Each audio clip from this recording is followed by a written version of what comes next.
Welcome to the deep dive. So if you follow the world of corporate finance and digital assets, you probably know the single persistent fear, Right. the recurring narrative that really haunts every single discussion about MicroStrategy. Liquidation risk. Liquidation risk, exactly. I mean, the company holds an astronomical amount of Bitcoin, right? We're currently north of 650,000 coins. Just a mountain of it. But that whole treasury, that whole stack, is fundamentally financed by billions in convertible debt. hmm And for years, the question that's dominated, the entire investment community has been, what happens? Yeah. What happens when the market dips violently? What happens when they get a margin call or a maturity date comes up? Are they forced to sell? Are they forced to dump that treasury? That perceived vulnerability, that's the central challenge that MicroStrategy has always faced in the public eye.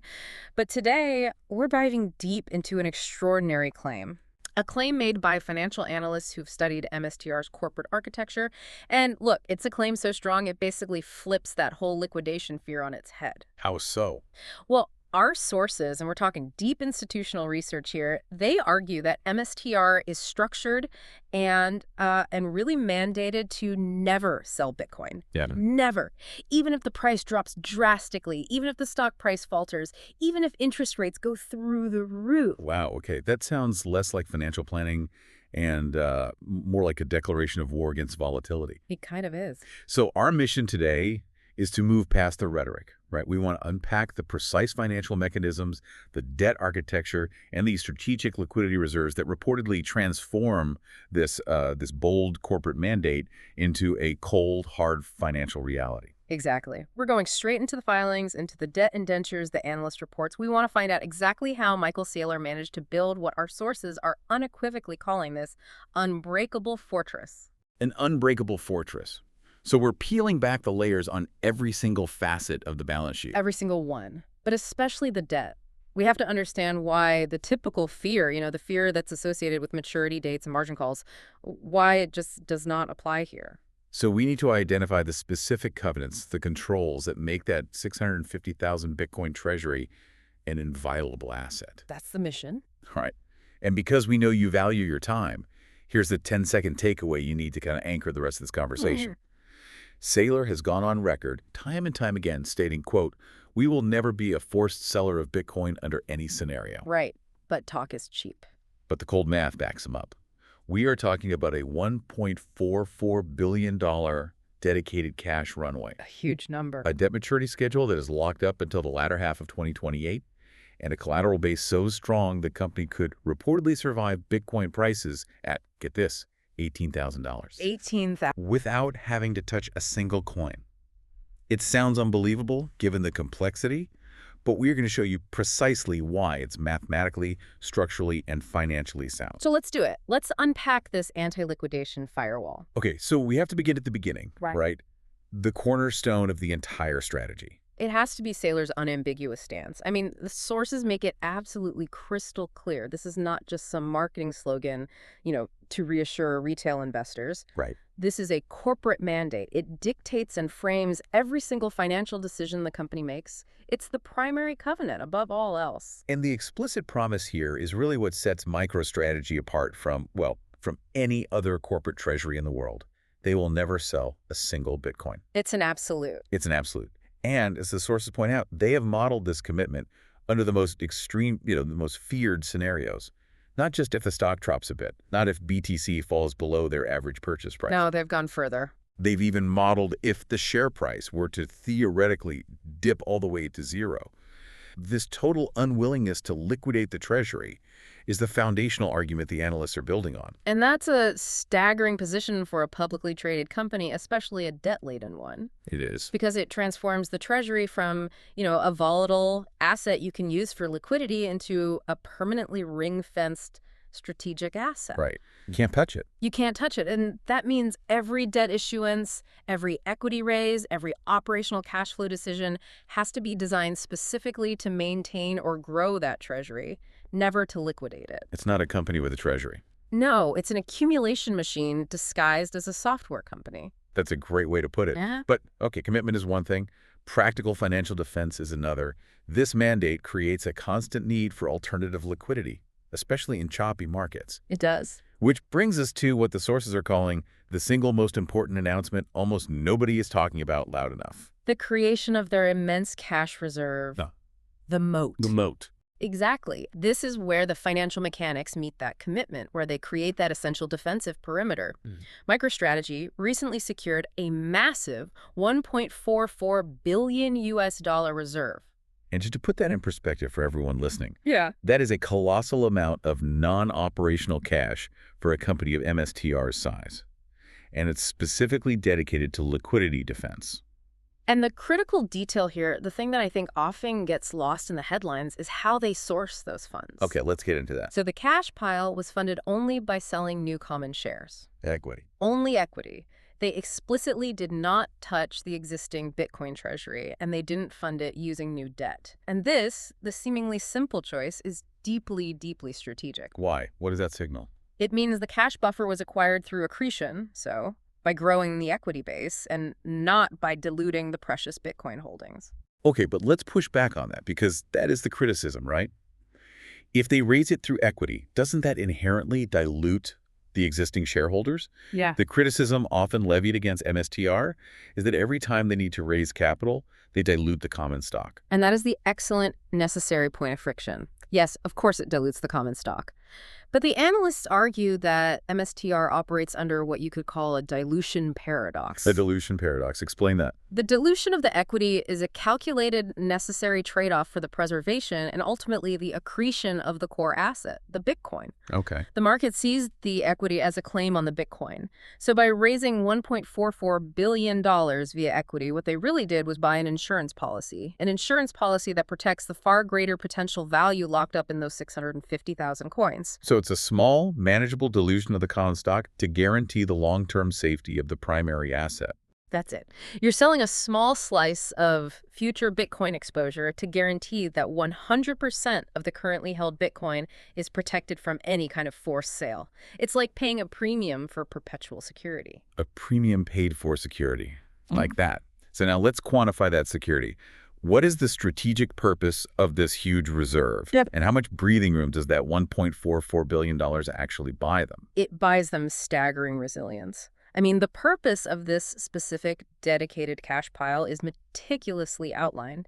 It's designed to cover every single fixed financial obligation the company faces. Every single one. Every single one. This includes every dividend payment on their preferred shares, which we'll get into in depth later, and every debt servicing obligation and potential short-term maturity settlement for the next 21 months minimum. 21 months. So nearly 2 full years of runway completely covered in cash. Precisely. And that runway, it eliminates the immediate pressure. It ensures the company can pay all its bills, cover all its servicing costs, and meet any short-term obligations, even if, and this is the absolute extreme stress test, the price of Bitcoin were to go to zero tomorrow.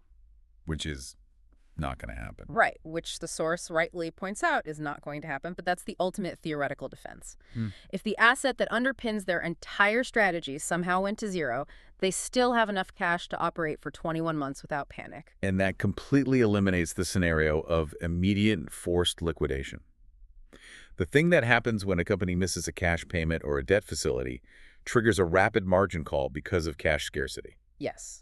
Most leveraged institutions, they panic. They make rash, value-destroying decisions when cash flow gets tight. Right. MicroStrategy, through this equity raise, engineered a literal 2-year financial shield.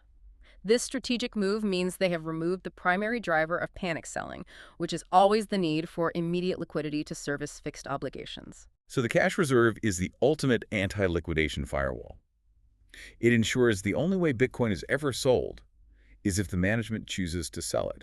A choice they have publicly and repeatedly mandated against. It's a beautiful deployment of financial architecture to support a philosophical commitment. It really is. It proves that the dedication to the accumulation mandate isn't just talk. It's funded. It's ring-fenced cash. Okay, let's transition now.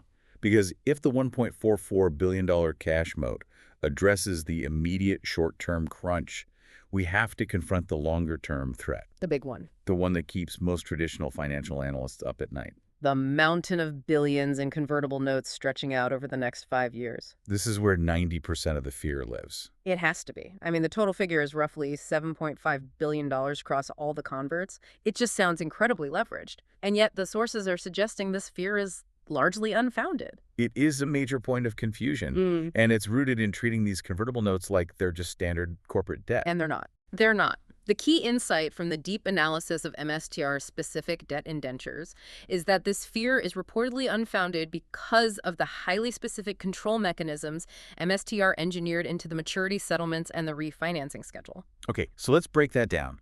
Why isn't $7.5 billion in debt the ticking time bomb that the critics portray? How exactly does MSTR maintain full control over notes that, by their very nature, eventually come due?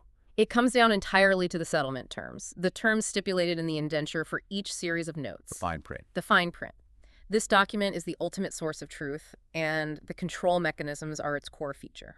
They have structured every single note to contain a put date or maturity that gives MicroStrategy, the issuer, full control over the settlement method. This is the central protection. Okay, so let's focus on the mechanics of that control. When a note matures, what are MSTR's options? And why do those options eliminate the threat to the Bitcoin Treasury? MSTR has two primary settlement options, and this is where the fortress really holds. First, the company can settle the notes in cash. Using the moat. Using the moat, or future cash flows. All right. Second, and this is critical, they can settle them in stock, meaning new common shares. Okay. And crucially, the settlement terms ensure they can never be forced to settle with the note holders using Bitcoin itself. So the Bitcoin is always off the table. The company can either use the cash moat, they can raise new equity, or they can just issue shares directly to the note holders, which converts the debt to equity at a predetermined or negotiated conversion price. You've got it. The debt is always settled above the Bitcoin treasury in the capital structure. The Bitcoin is at the bottom, protected. So the convertible note mechanism here functions more like a delayed equity issuance with an embedded conversion option. That's a great way to think about it. It's not a fixed debt trap.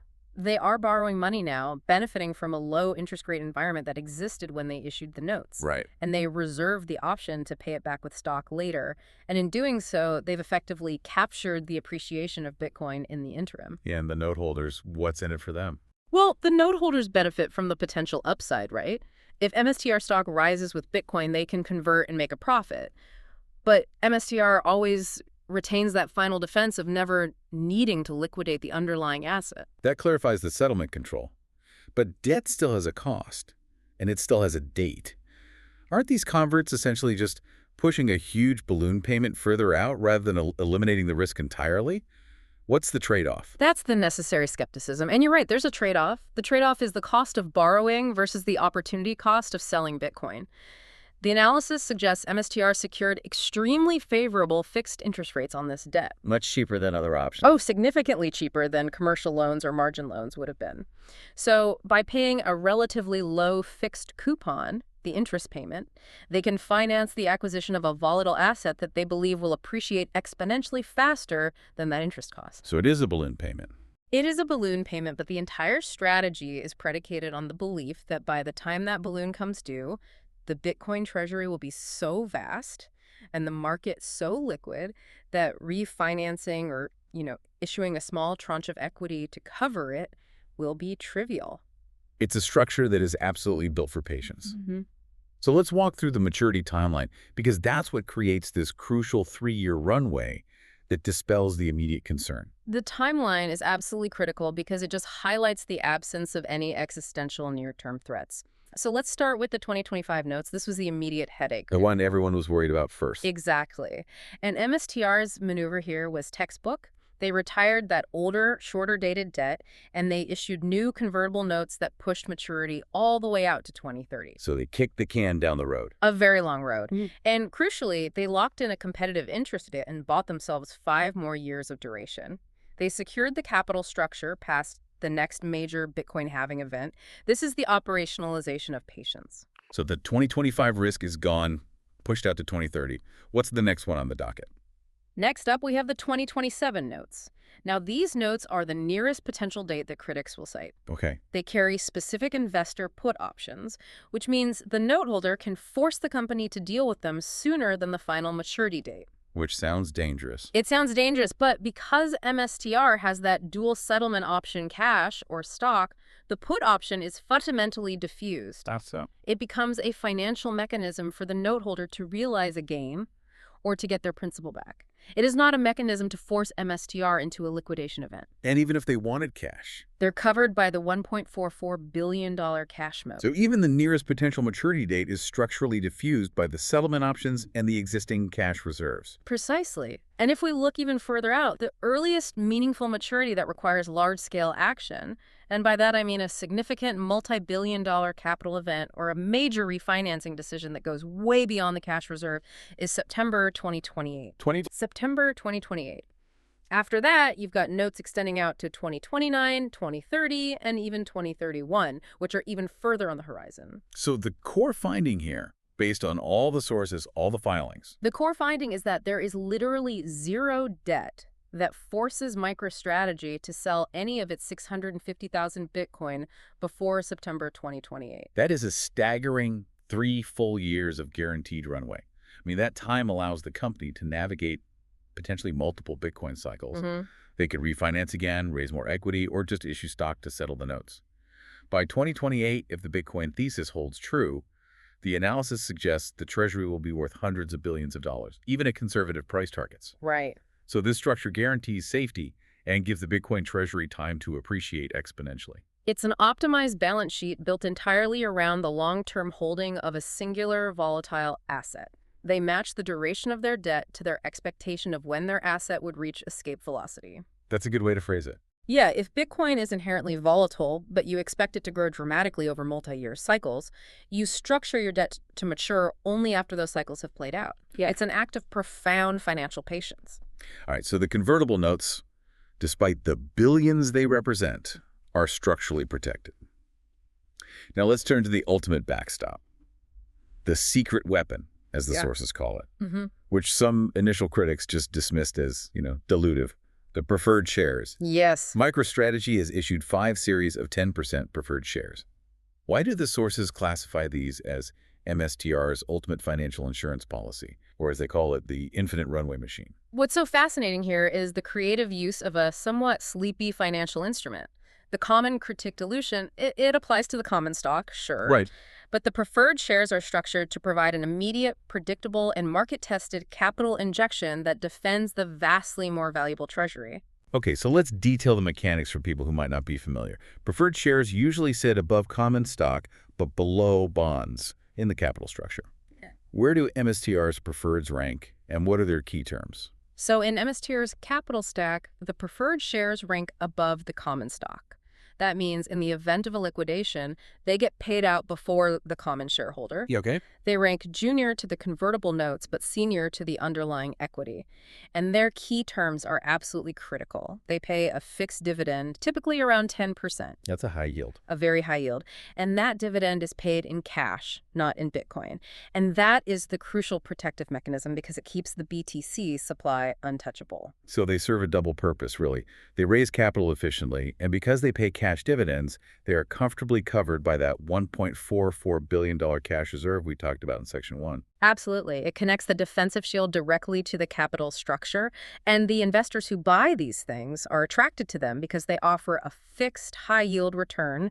10% is generous, which is backed by an enormous, rapidly appreciating, and highly publicized asset, the Bitcoin Treasury. So it makes the instrument attractive to more conservative, yield-seeking institutions that still want some kind of Bitcoin exposure, but without the volatility of the common stock. Precisely. But their true value, as you mentioned, is their function as a war chest. Right, the infinite runway. Their true strategic value is as a highly liquid capital raising tool. If MSTR ever needs cash, quickly say, to settle a specific tranche of debt with cash, or to seize a tactical opportunity to buy discounted Bitcoin during a severe market dip, they don't have to waste time scrambling for a bank loan. And they don't need to liquidate their core asset. Never. They can simply go to the market with a preferred offering. They can issue more preferred shares instantly, and this mechanism has proven its efficiency. There's precedent for this. Oh, yeah. The sources cite a past example, a significant issuance, where MSTR successfully raised over $2 billion in a matter of days. $2 billion in days. Days. This wasn't a slow, drawn-out process. It was a rapid capital mobilization. And it demonstrated that there is high investor demand for this specific, highly structured Bitcoin-backed paper. That speed and scale are incredible. So it means that as long as the market belief in the Bitcoin narrative holds, and that $2 billion raise proves it does, MicroStrategy has what the analysts term an infinite runway machine. That's it. It's a continuously available source of non-BTC dilutive capital, ready to deploy for covering obligations or, more likely, buying more Bitcoin. This is where the asymmetry comes in. It is. In a severe bear market, the market for common equity might dry up, right? But the market for a high-yield, 10% cash-paying security backed by an enormous, albeit temporarily discounted asset, that remains robust. So they can issue preferreds to raise cash to cover debt or to buy discounted BTC. And in a bull market, they can issue equity at a premium to raise cash to buy more BTC. The machine is always capable of running. It's constantly converting market appetite for leveraged Bitcoin exposure into new operational capital without ever sacrificing the core asset. So the preferred shares essentially serve as a dynamic pressure valve, Yeah. a financial tool sitting strategically between the company's ongoing capital requirements and its strategic mandate to never sell Bitcoin.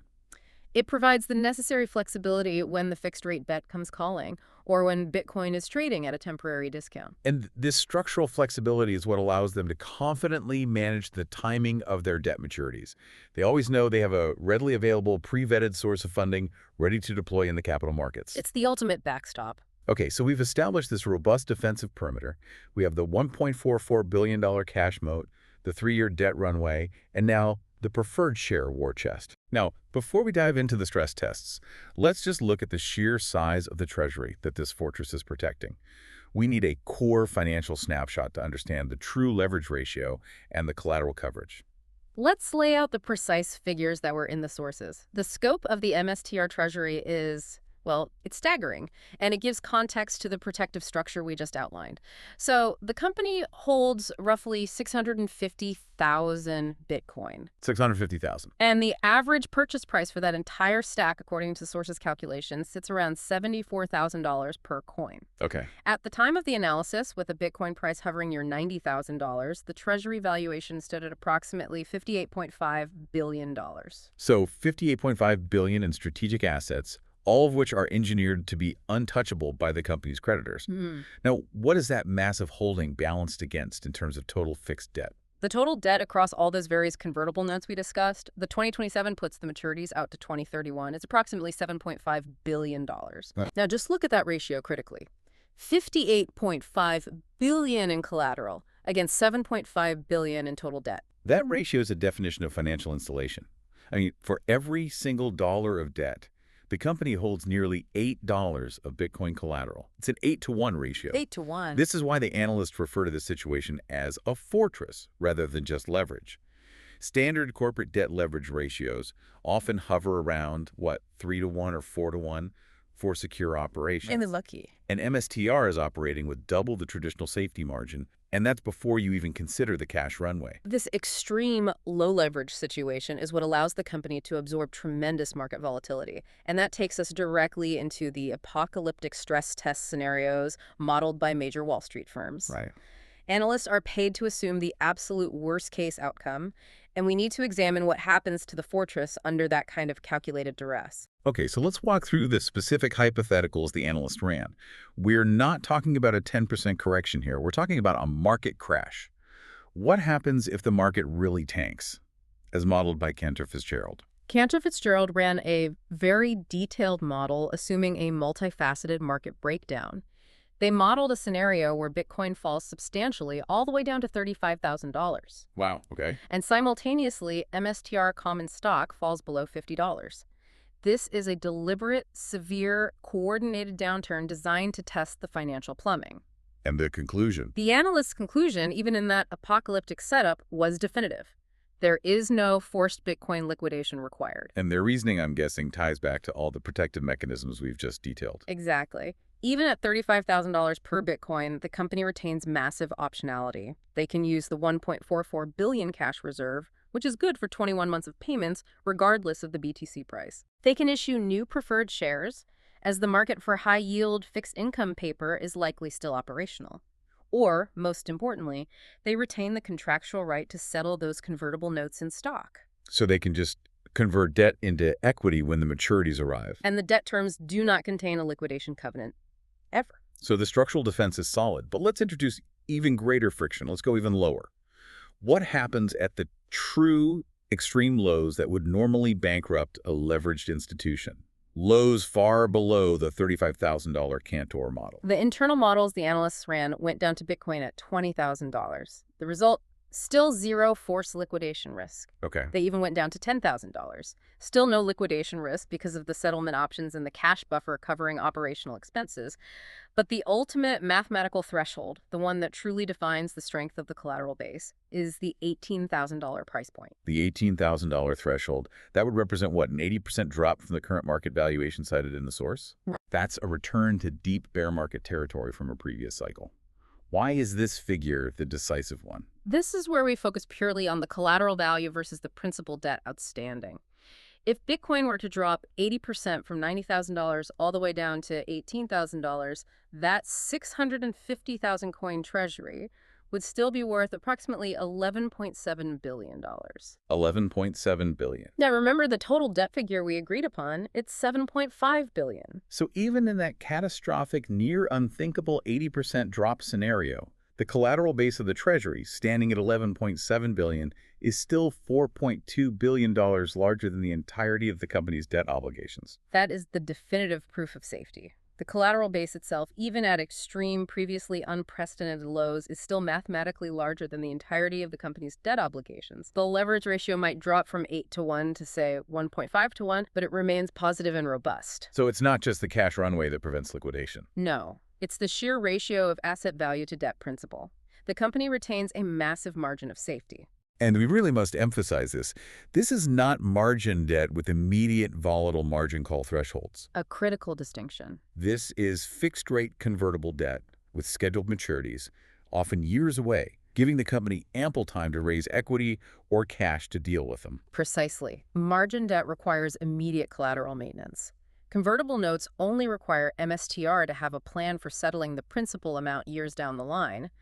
Given the 8 to 1 collateral ratio, and the structural protections to settle in stock or cash, the chance of a forced sale of BTC is virtually nil. And this mathematical certainty has led to clear public validation from Wall Street itself. When these firms run their own models and arrive at the same conclusion, it validates the whole structure. It does. And we should list the specific analyst endorsements supporting this structure, moving beyond just generic praise. Cantor Fitzgerald wrote unequivocally after modeling the doomsday scenarios. We see no scenario where strategy becomes a forced seller of Bitcoin. No scenario. Mizuho, examining the capital structure, concluded it provides multiple years of runway, which validates that 2028 timeline. And Compass Point specifically highlighted the $1.44 billion reserve, stating it eliminates near-term liquidity concerns entirely. So when institutions with billions under management confirm that the structure isn't accidental, but robust by design, it provides powerful evidence that the fortress holds. It seems the critics, according to our sources, simply misunderstand the contractual differences between this specific convertible debt and typical corporate leverage. The difference is control. And MSTR retained it in every single debt negotiation. The confidence that's derived from this structure allows the company to operate countercyclically. I mean, it's one thing to have a theoretical financial framework, but what happens when the market gets nervous and the opportunity arises? That's right. This brings us to the execution of the plan. This is the practical demonstration of the fortress in action. Let's talk about the company's highly scrutinized actions during a recent period of market anxiety, specifically between November 17th and November 30th. Okay. This period was marked by overall market nervousness and a temporary sharp pullback in asset prices. So during that window of volatility, which probably made most leveraged institutions pretty nervous, what was MicroStrategy doing? They were executing the accumulation plan perfectly. They bought another 130 Bitcoin for $11.7 million at an average price of $89,960. This move just demonstrates that they were not panicking, they were leveraging the market fear. That specific detail is so telling. They used the period when Bitcoin was sliding, as the source puts it, to increase their holdings. Right. Using the cash they raised from equity. They are demonstrating active execution of the strategy. Market dips are opportunities to add to the treasury, not existential threats that need to be managed through liquidation. They're insulated from volatility, which frees them up to be aggressive buyers when others are fearful. This is the behavior of a company confident in its financial footing and its long-term strategy, not a company worried about its debt profile. They're just constantly converting market appetite for their equity into the core asset. Mhm. Let's review the final set of persistent what-if scenarios that the bears frequently bring up. Let's see how the structured financial fortress defeats each potential threat. We've covered the stock dropping to $50. That's covered by the cash reserve and the ability to issue preferred shares. Right. But what if there's a severe regulatory shock or a sudden increase in operational expenses? The analysis still points to the same defense mechanisms. A sudden increase in operational expenses gets absorbed by the cash moat, which covers 21 months of payments. A regulatory shock that might spook equity markets only increases the utility of the fixed-rate convertible notes, since those borrowing costs are already locked in and immune to future rate or regulatory uncertainty. So they're structurally protected against liquidity shocks. They are? Okay, what about the Fed? What if the Federal Reserve dramatically hikes interest rates, maybe even to 10%? That usually crushes companies with large debt loads and rolling debt maturities. It doesn't matter for MSTR's core stability. Their convertible notes are fixed-rate debt. They locked in their borrowing costs years ago. If the Fed hikes rates tomorrow, MSTR's interest payments remain constant. They are protected against monetary policy shocks because of the long duration and fixed rate of the debt. So no immediate refinancing risk or spiraling debt service costs. None. And finally, the ultimate fear. What if every institution, every whale, dumps Bitcoin simultaneously, crashing the price? The answer from the source material, and it's based on Saylor's repeated actions and the corporate mandate, is clear. Then Saylor simply buys more with new equity. He just keeps buying. The entire purpose of the corporate structure is to create an engine that converts equity into Bitcoin, ensuring that MSTR remains a perpetual, non-stop buyer, regardless of whether the market is up or down. It truly is about engineered longevity, not just short-term bravado. Every single financial move since 2020 has been designed to make that 650,000 coin treasury untouchable while giving the company infinite flexibility to keep buying. It's a pure accumulation machine. And this relentless structure brings us to the shareholder benefit, the asymmetric upside derived from this unique architecture. If we connect this back to the bigger picture, the structure offers a very rare combination of safety and massive upside exposure. The sources highlight that MSTR is often trading near or at roughly 1 times its net asset value, or NAV. Okay, what does that mean? It means because the market knows the value of the underlying Bitcoin, the stock price closely tracks the value of the treasury. So you're getting full exposure to the Bitcoin treasury without paying the massive premium that often accompanies specialized financial products or, high-growth tech stocks. And this is where the concept of free assets comes in. As a shareholder, you get full exposure to the Bitcoin appreciation, the massive potential upside when BTC goes to $150,000, $200,000, or even the target of $500,000. Right. Plus, you receive the existing software business, which is the company's legacy product, effectively valued at zero or for free in the current market valuation model. And we also have to address the optionality that is often overlooked. The strategy bank revenue streams that haven't even started yet. What exactly is the vision for Strategy Bank, and why is that considered a free future asset? Strategy Bank is the conceptual future expansion of the MicroStrategy model, leveraging the sheer size of the Bitcoin treasury. The idea is to transform the treasury from just a passive holding into an active generator of revenue. So putting the Bitcoin to work. Exactly. This could involve offering Bitcoin-backed lending services, providing custody solutions for other institutions, or engaging in other yield-generating activities secured by their massive protected stack. And because the software revenue is already discounted to zero by many analysts. These future financial services streams are treated as pure optionality. It's upside for which the shareholder is not currently paying. So you're buying into the greatest store of value in history. You're getting the full exponential upside exposure, and you're doing so at what is currently perceived as a fair value or even a slight discount to the underlying asset value. All while having the peace of mind of zero liquidation risk, backed by fixed debt and a huge cash moat. For the long-term conviction holder, the Bitcoin is arguably safer within this corporate structure than if they held it themselves. That's the argument. It's governed by a mandate and a financial structure specifically engineered to never sell under any circumstance. It's a perpetual Bitcoin accumulation machine that just gains strength with every strategic maneuver and every passing year. The fortress is, by design, inviolable. Okay, let's synthesize this massive deep dive and bring it all together. The fear of forced selling is officially dead, It's dead. killed by meticulous financial engineering and a structural mandate. We have the $1.44 billion cash wall, which guarantees 2 years of operational runway regardless of Bitcoin's price. We have the 3-year debt runway, which pushes all meaningful maturity action out to 2028, giving the asset time to appreciate. We have the preferred share war chest, acting as an infinite capital-raising safety valve. And all of this protects 650,000 untouchable Bitcoin. The structure is bulletproof by design. MicroStrategy will continue stacking through every dip, insulated by its strategic cash, debt duration, and stock settlement options until the ultimate vision of Bitcoin as the global reserve asset is achieved. That's the plan. That's the plan, and the financial evidence suggests it is working exactly as intended. All right, here's a final provocative thought for you to consider, building on the material we just analyzed. The structure implies that MSTR views its common stock primarily as a non-stop capital-raising mechanism to acquire more BTC rather than its main product. Given this, is this fundamentally a traditional technology company that happens to hold Bitcoin? Or is it a specialized, highly creative financial machine that simply uses its legacy software revenue and its equity market access to accelerate its goal of making Bitcoin the global reserve asset? Something to mull over. For sure. That's all the time we have for this deep dive into the inviolable fortress of MicroStrategy's Bitcoin strategy. Don't forget to subscribe, and thanks for watching.